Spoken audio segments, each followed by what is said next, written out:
Perkenalan pertamaku dengan tari tiang terjadi pada hari Halloween tahun terakhir sebelum aku meraih gelar. Beth, salah satu temanku, mengajakku menonton pertunjukan di kota. Dia mempunyai tiket lebih, sedangkan salah satu teman kami akan tampil. Awalnya aku menampik ajakan itu. Lagi pula, apa yang akan dipikirkan keluargaku? Akan tersedia makanan?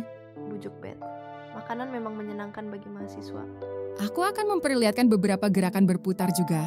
Harus diakui, rasa ingin tahuku tergugah. Tari tiang sungguh eksotis, meskipun tabu. Lagi pula, sudah lama sekali kami tidak mengadakan malam khusus gadis. Kenapa tidak? Kataku. Asik juga.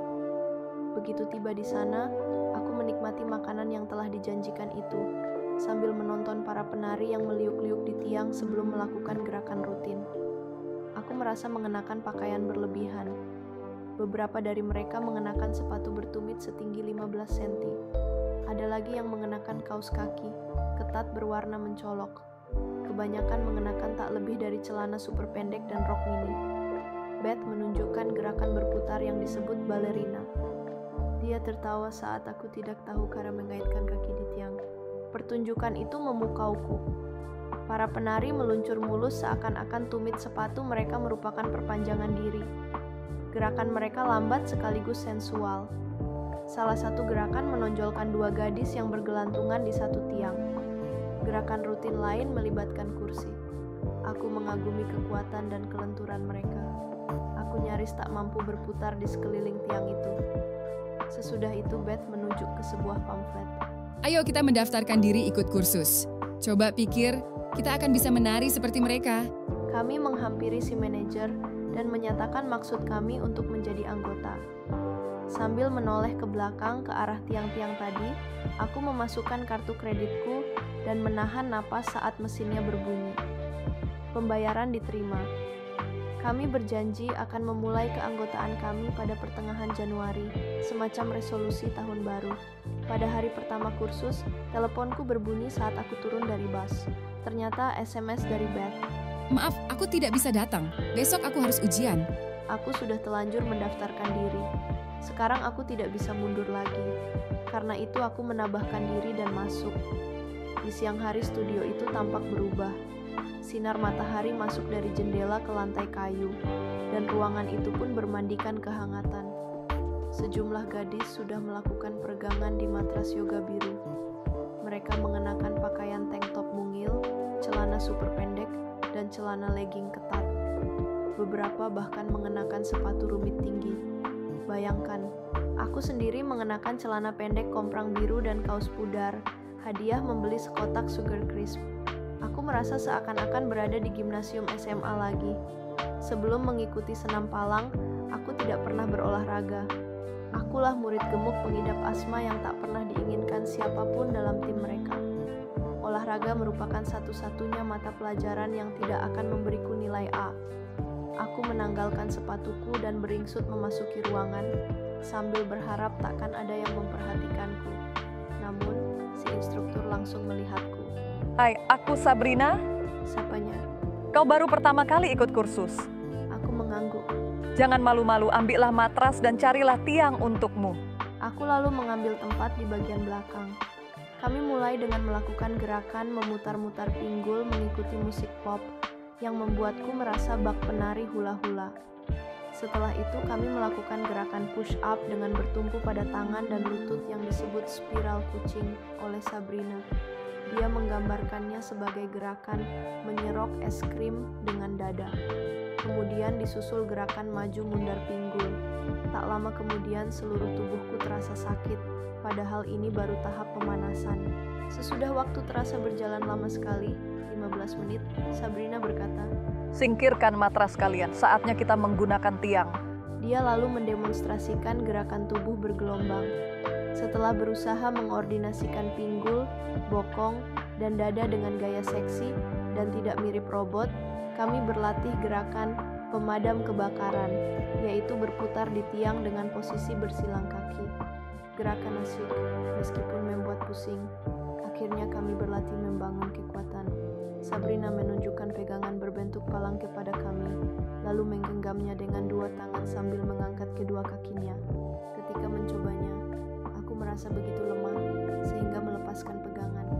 Kedua lenganku gemetar, sedangkan perutku serasa terbakar. Hari ini kau hebat juga. Ujar Sabrina, bahuku terkulai. Aku sama sekali tidak hebat. Ini kan baru hari pertamamu, kita semua harus memulai sesuatu. Dia tersenyum kepadaku. Kau sudah pernah melakukan hal semacam ini? Aku menggeleng. Kalau begitu kenapa kau berharap bisa sempurna pada percobaan pertama? Membangun kekuatan butuh waktu, sedangkan kelenturan akan muncul melalui latihan. Kau pasti bisa percayalah. Dia mengucapkannya dengan begitu yakin hingga aku mempercayainya. Bulan percobaanku berakhir pada pertengahan Februari.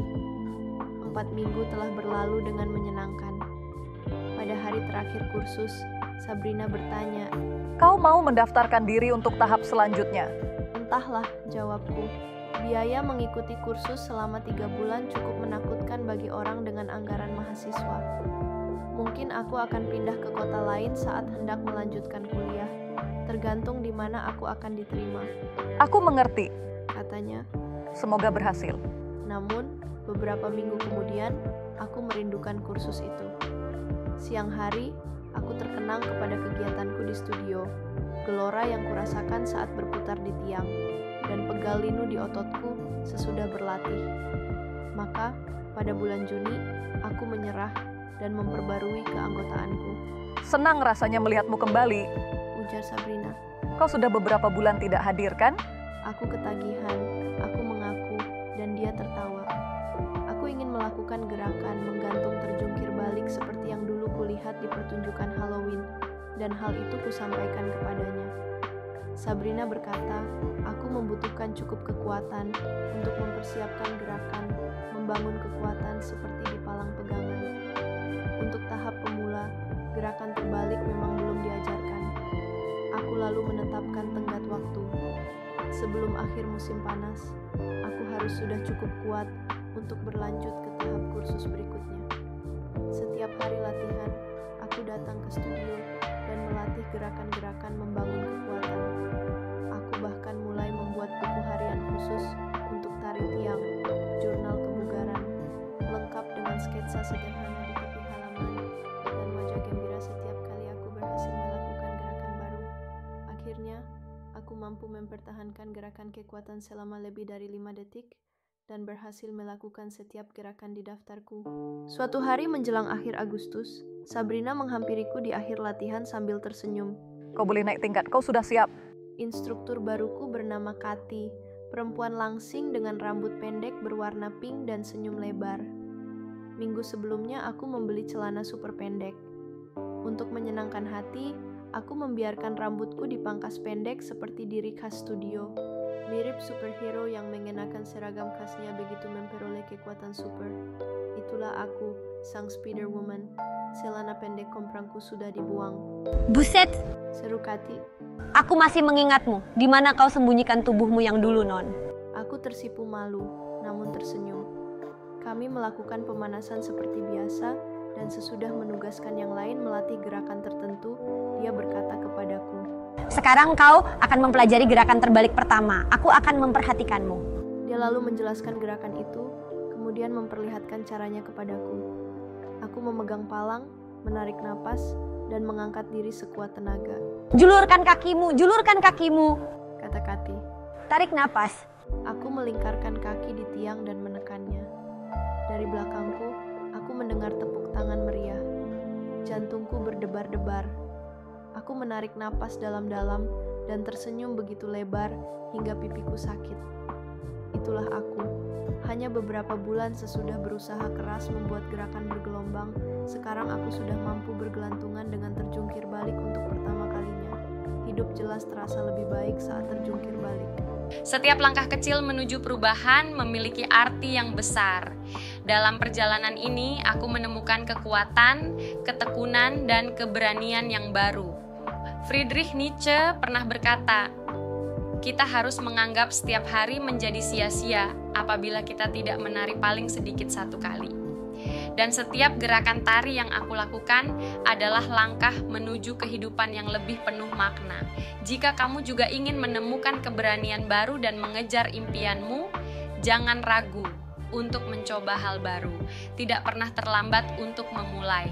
Mulailah dengan satu langkah kecil dan siapa tahu mungkin itu akan membawamu ke tempat yang luar biasa. Ayo bergabunglah dengan perjalanan ini. Klik tombol subscribe, tekan lonceng notifikasi, dan bagikan ceritamu tentang perubahan di kolom komentar di bawah. Jadilah bagian dari komunitas ini dan bersama-sama kita akan menari menuju kehidupan yang lebih bermakna. Terima kasih sudah menonton dan sampai jumpa di video selanjutnya.